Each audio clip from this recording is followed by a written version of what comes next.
Hey, Bobby Manning here. Welcome to the Garden Report on the floor for the first time in 2 years. Almost 2 years, Bobby. It's been almost 2 years, man. It feels great. This feels great. And another thing that's going to make you feel great, Calm, the Calm app. Yes. Go to calm.com/garden. 40% off a premium subscription. That could be an early gift idea. Yes, it's a great deal.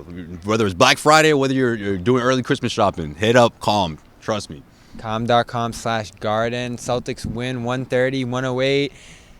The most impressive win all season by far. Yeah. Lakers aren't great. They're under 500 now, 8-9. Celtics move to 8-8 with a convincing victory on both sides of the floor. Best offense we've seen all year. We've seen this team play great defense, and they did it again tonight. Right. But we wondered how they were going to address the shooting. 26th in shooting, three-point shooting coming into this one. Ime talking all week about the expected efficiency. Finally, you just saw them throw the threes out the window. They only took 5 in the fourth quarter. Yeah. And you looked at that shot chart right through garbage time. All their buckets right up until that last Tatum three were in the paint area right next to the rim. And this team just went downhill. Josh Richardson, Dennis Schröder, Jayson Tatum. The effort at getting inside and scoring at the basket was really unlike anything I've seen from the Jayson Tatum and Jaylen Brown-led Celtics throughout their whole run. Yeah, I mean, it was really important, Bobby. They needed to get off to a good start, especially because it's the homestand. It's the Los Angeles Lakers. You got Bill Russell here. You got Paul Pierce here. I mean, everyone was into it, but they did it, and they did it their way, right? They played their style. They played the way Ime's been preaching for the last month, and we've seen spurts of it, but we haven't seen them put it together for a full 48. I like the fact that you bring up the garbage time because even they were still keeping it going, right? It was almost as if the game was still on the line, and that's the sort of energy and approach you want to see these guys, night in and night out, find that level of consistency. And it also shows that they're buying into Ime for sure. On the defensive end, we knew that already, right? We knew that these guys are buying into the system because they've been improving week after week on that end. Now we're seeing it reflect on the offensive end of the floor. In this house, on LeBron James, all of that I think is relevant. We talked about it in the postgame show. And, of course, without Jaylen Brown and without Robert Williams, I think this gives this team a whole lot of confidence for this homestand. For sure. I don't want to say easy games coming up because nothing seems easy for this team. No, not with these guys. But Thunder on Saturday, less than 24 hours from now. Rockets on Monday, 4-game homestand.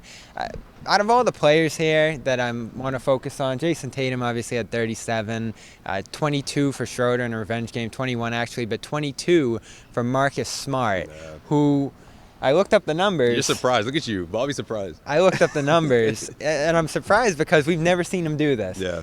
I looked up the shot totals, the percentages. Marcus Smart has never had a game like this just in terms of the amount of shots he took and the percentage, 69% in the end. It was the best I've ever seen Smart look on offense. Going downhill, I think he hit 5 shots around the basket in the first quarter, 2 and 1s. Yeah. And he set a tone late in the first when they were trailing by about 12 through that section of just going downhill, driving, creating, and getting high-quality shots. And, it wasn't just layups. It was 10, 12-footers, and he looks comfortable hitting those. Yeah, I think probably since he broke the three-point shooting record, I think that's the last time I've seen him score, at least, or that I can remember that it was that efficient. But in this sense, I feel like we saw more of the facilitator Marcus / I can get buckets too. And I think that's a huge advantage for Marcus moving forward because he's been sort of trying to find his way. And I think Dennis Schröder has a lot to do with that. I think what Schroeder's been able to do They're a great duo. I don't want to see them broken up. Yeah, and I think having those guys together has brought out the best Marcus, the best version of Marcus, so to speak, but not just from both ends of the floor, but as a pure facilitator. And I think he did an amazing job, incredible job, finding Al Horford down low, knowing when to pick his spots, and also knowing to keep the defense constantly on their heels. And I think he had a lot to do with that, but again, having Schröder there, I think it's been beneficial for both guys, but it's a little more for Marcus, I think. Yeah, it's great to see Marcus get back to being himself. I mean, the defense has been outstanding this year. I asked Josh Richardson and Dennis Schröder today about playing with him versus what you hear. He's got a great reputation around the league, obviously, and they both said we knew this was going to be a guy that you always had a tough time going against, and now you're next to him, and it's a great feeling to be able to play defense and really just attack teams on that side of the ball from that position on the floor. They've been a great duo. I don't want to see it broken up. It's going to be once Jaylen Brown returns, unfortunately, but hopefully they can end up finding a way to maximize the minutes between Schröder and Smart because I've loved that that duo. Yeah, Schroeder's going to find a way to adapt. I mean, even if he's not in a starting lineup, we talked about it before, whether it's finishing games or just picking those spots where they really need some help off the bench, that's your guy. A weapon the Celtics didn't have last year. You look at the way it's been translating on both ends of the floor, and now you're seeing the confidence throughout guys like Richardson, throughout, guys that coming off the bench. Shit, Grant Williams. I mean, just think about sort of the 180 he's done in being effective and finding ways to be effective. Not his best game tonight, but he's been good. Right, not his best game tonight, but I guess what I mean is like him being in the starting lineup and guys adapting to the situation and not getting down on themselves and not reverting to bad habits when things were wrong. They were trailing throughout most of the first half. They came out to that huge run, to start the second half. But being within 1 or 2 points, for so long, I felt like they may revert back to those bad habits. Maybe they start chucking up threes, thinking that they can shoot their way back in, but they didn't do that. They stuck with the program. That's exactly what Ime said after the game, and Right. Smart too.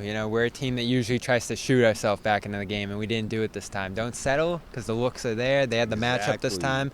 Big question I have before we get out of here, is it going to continue? Because I know who these guys are. We've watched them for a while. Right. They love the jump shot. They love the fadeaway. They love those kind of things. And they love the three-point shot. But can this be a transition point for them? I'm not counting on it, but what do you think? I think it can be, but when I say that, I don't want people to think that they're about to rattle off 7 wins in a row or win, 8 out of the next 11. Let's just look at this homestand. And if they drop a game or two, then that's a really successful place to be. Yeah, maybe you're 2-2 or maybe you're 3-1, but you're playing a different style that we haven't seen this team put together consistently. So as long as you stick with that style, I think they'll be all right, especially these opponents. Now, there's no easy ones here, like you said. I like the way you put that, especially after you beat the Lakers. You don't want to get too ahead of yourself into thinking that you can come in and beat anyone on any given night, but you stick with the program and you're seeing the results this early in the season. I think that bodes well for their chances and their confidence. Just ask the Lakers. Thunder up tomorrow night. Yeah. Thunder have beat them twice. They caught 2 L's, that's right. And the Thunder have been that trap game for much of the league so far this year. Shai Gilgeous, Lou Dort,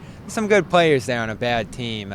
We'll be back, CLNS Media. Giddey's good. Josh Giddey's been good. Celtics All Access. We got coverage of every Celtics game here in TD Garden and on the road throughout much of this season. So subscribe to the YouTube pages, subscribe to the Garden Report, the Celtics postgame show where you get your podcasts, and of course Causeway Street Podcast with Josue Pavon. Cedric Maxwell Podcast. And Dome Theory with Bobby Manning. We released a new episode today. So we'll see you tomorrow night on the Celtics postgame show, as well as Celtics CLNS on Twitter. I'm Bobby Manning.